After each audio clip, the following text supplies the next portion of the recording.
2026-এর আগে কোনো সমাধান নয়। রাজ্যে তৃণমূল সরকারের পতনের পর স্থায়ী সমাধান হবে। শিলিগুড়িতে এমনটাই মন্তব্য করলেন দার্জিলিংয়ের সাংসদ রাজু বিস্তা। প্রসঙ্গত, রাজ্যসভার সাংসদ অনন্ত মহারাজ মন্তব্য করেছিলেন যে উত্তরবঙ্গ কেন্দ্রশাসিত অঞ্চল হচ্ছে না। আর এদিকে এই মন্তব্যের পরিপ্রেক্ষিতেই এদিন সাংসদ বলেন, ওনার সঙ্গে কার কি কথা হয়েছে আমার জানা নেই, তবে সরকার যা লিখে দিয়েছে তা অবশ্যই হবে। উত্তরবঙ্গের ইতিহাস, ভূগোল এবং এখানকার ভাষা, সংস্কৃতি, বৈচিত্র্য সমস্ত কিছুকে সমাবেশ করে স্থায়ী সমাধান হবে। প্রসঙ্গত, লোকসভা নির্বাচনের আগেই উত্তরবঙ্গ সহ অসম এবং বিহারের বেশ খানিকটা অংশ নিয়ে পৃথক কেন্দ্রশাসিত অঞ্চল হবে বলেই বিভিন্ন মাধ্যমে খবর প্রকাশ্যে আসে। কিন্তু লোকসভা নির্বাচনের ঠিক মুখে দাঁড়িয়ে পৃথক কেন্দ্রশাসিত অঞ্চল যে উত্তরবঙ্গ হচ্ছে না তা স্পষ্ট করে দিয়েছিলেন জিসিপি এর সভাপতি। তবে তারপর সাংসদদের এই মন্তব্য কার্যত সেই জল্পনা আবারও জিইয়ে রাখল। তবে সংসদের এই মন্তব্য থেকে স্পষ্ট লোকসভা নির্বাচনের পরই হতে পারে কেন্দ্রশাসিত অঞ্চল। সাংসদ রাজু বিস্তা কি বলছেন শুনবো। उनकी किससे क्या बात हुई मुझे नहीं पता, और इसीलिए मेरा उसमें कोई टिप्पणी करना ठीक नहीं है। और मेरा स्टैंड क्लियर है और सरकार का स्टैंड क्लियर है, और सरकार ने वो चीज़ कागज़ में लिख के दिया है।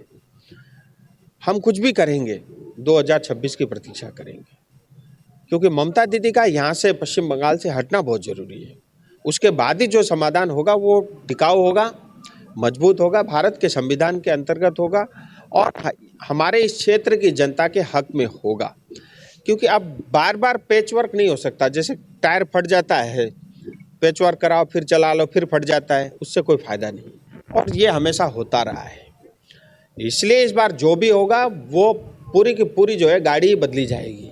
वो सिर्फ पैच वाला काम नहीं होगा। वो तभी संभव है जब जो है 2026 या उससे पहले भी इनका जाना हो सकता है। जब ये जाएंगे उसके बाद दोनों जगह जब भारतीय जनता पार्टी की सरकार होगी, तब जो भी समाधान होगा वो ठोस होगा, और इतिहास को मद्देनज़र रखते हुए यहाँ की भूगोल, यहाँ की परंपरा, यहाँ की संस्कृति और हमारा परिचय, इन सभी चीज़ों को समावेश करके, मैं जिम्मेदारी के साथ बोलता हूँ, आज जो है सबसे बड़ा खतरा हमारी परंपरा, हमारी भाषा, हमारी संस्कृति और हमारी जो है आदतें, जिसको मान लीजिए, जिसको आप परंपरा भी बोल सकते हैं, उनके ऊपर आए दिन पश्चिम बंगाल में हमला होता है।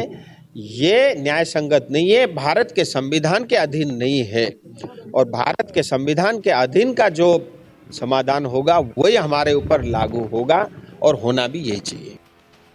আর এদিকে এই নিয়ে আমাদের কলিগ জয়দীপ বাগের কি রিপোর্ট দেখাবো আপনাদের। তৃণমূল সরকারের পতনের পরই স্থায়ী সমাধান হবে। দার্জিলিংয়ের সাংসদ রাজু বিস্তার এই মন্তব্যে রীতিমতো আবারও জল্পনা উঠতে শুরু করলো উত্তরবঙ্গকে নিয়ে আলাদা কেন্দ্রশাসিত অঞ্চল গঠন নিয়ে। প্রসঙ্গত, কিছুদিন আগেই উত্তরবঙ্গ এবং নিম্ন আসাম সহ বিহারের বেশ কিছুটা অংশ নিয়ে কেন্দ্রশাসিত অঞ্চল করতে চলেছে কেন্দ্র সরকার, এমনই বেশ কিছু বিষয় বিভিন্ন মাধ্যমে প্রকাশ্যে আসে। যদিও গত দুদিন আগে রাজ্যসভার সাংসদ অনন্ত মহারাজ বিষয়টি নিয়ে স্পষ্ট করে দেন কেন্দ্রশাসিত অঞ্চল হচ্ছে না উত্তরবঙ্গ। আর তার এই মন্তব্যের পরিপ্রেক্ষিতে দার্জিলিংয়ের সাংসদ রাজু বিস্তারের কাছে জানতে চাওয়া হলে তিনি রীতিমতো জানিয়ে দেন অনন্ত মহারাজের সাথে কার কথা হয়েছে বিষয়টি জানা নেই, তবে কেন্দ্র সরকার যা প্রতিশ্রুতি দিয়েছে তা হবে।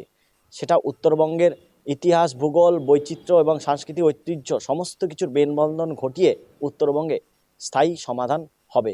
অর্থাৎ স্থায়ী সমাধান বলতে যে বিষয়টা বোঝাচ্ছে, এর আগেও কিন্তু বারবার উঠে এসেছিল উত্তরবঙ্গকে আলাদা কেন্দ্রশাসিত অঞ্চল করা হবে। রাজু বিস্তার এই বক্তব্যে রীতিমতো সেই যে কেন্দ্রশাসিত অঞ্চল হওয়ার যে জল্পনা তা কিন্তু জিয়ে থাকলো বলে মনে করা হচ্ছে। অন্যদিকে যেহেতু সামনে লোকসভা ভোট, ফলে সাংসদের এই বক্তব্য কিন্তু অত্যন্ত গুরুত্বপূর্ণ। এর আগেও গত লোকসভা নির্বাচনের আগে দার্জিলিংয়ের মাটিতে দাঁড়িয়ে নিজের নির্বাচনী প্রচারে দার্জিলিংয়ের সাংসদ রাজু বিস্তার বলেছিলেন, পাহাড়ের যে স্থায়ী রাজনৈতিক সমাধান, পাহাড়ের মানুষের যে দাবি দাবা তা কিন্তু খুব তাড়াতাড়ি পূরণ হবে। কিন্তু সেই লোকসভার মেয়াদ প্রায় শেষ হতে গেল, এখনও পর্যন্ত সেখানে কিন্তু কোনো রকমই সেই স্থায়ী রাজনৈতিক সমাধান কিন্তু হয়নি। ফলে আবারও সামনে লোকসভা নির্বাচন আসতে চলেছে। দার্জিলিংয়ের থেকে প্রার্থীর তালিকায় নাম রয়েছে বলে নিজেও জানিয়েছেন দার্জিলিং শাসক রাজু বিস্তার। ফলে তিনি আবারও প্রার্থী হতে পারেন বলে এমন একটা কিন্তু জল্পনা রয়েছে।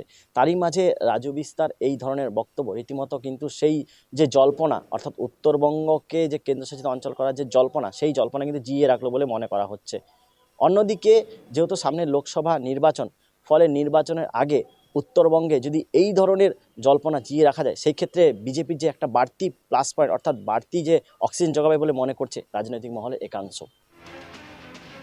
2026-এর আগে কোনো সমাধান নয়, রাজ্যে তৃণমূল সরকারের পতনের পর স্থায়ী সমাধান হবে। শিলিগুড়িতে এমনই মন্তব্য করলেন দার্জিলিংয়ের সাংসদ রাজু বিস্তার। প্রসঙ্গত, রাজ্যসভার সাংসদ অনন্ত মহারাজ মন্তব্য করেছিলেন উত্তরবঙ্গ কেন্দ্রশাসিত অঞ্চল হচ্ছে না। সেই মন্তব্যের প্রেক্ষিতে এদিন সাংসদ একথা বলেন।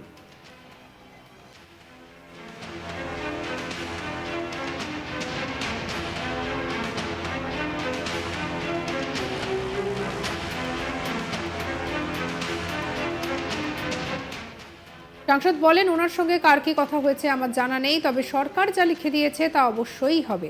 উত্তরবঙ্গের ইতিহাস, ভূগোল এবং এখানকার ভাষা, সংস্কৃতি, বৈচিত্র্য সমস্ত কিছুকে সমাবেশ করে স্থায়ী সমাধান হবে।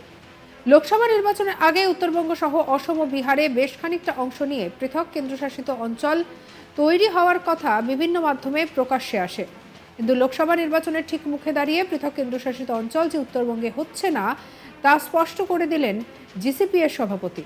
তবে তারপর সাংসদের এই মন্তব্য কার্যত জল্পনা যেন জিইয়ে রাখল। তবে সংসদের এই মন্তব্য থেকে স্পষ্ট লোকসভা নির্বাচনের পরই হতে পারে কেন্দ্রশাসিত অঞ্চল। কি বলছেন রাজু বিস্তার, শুনবো। उनकी किससे क्या बात हुई मुझे नहीं पता, और इसीलिए मेरा उसमें कोई टिप्पणी करना ठीक नहीं है।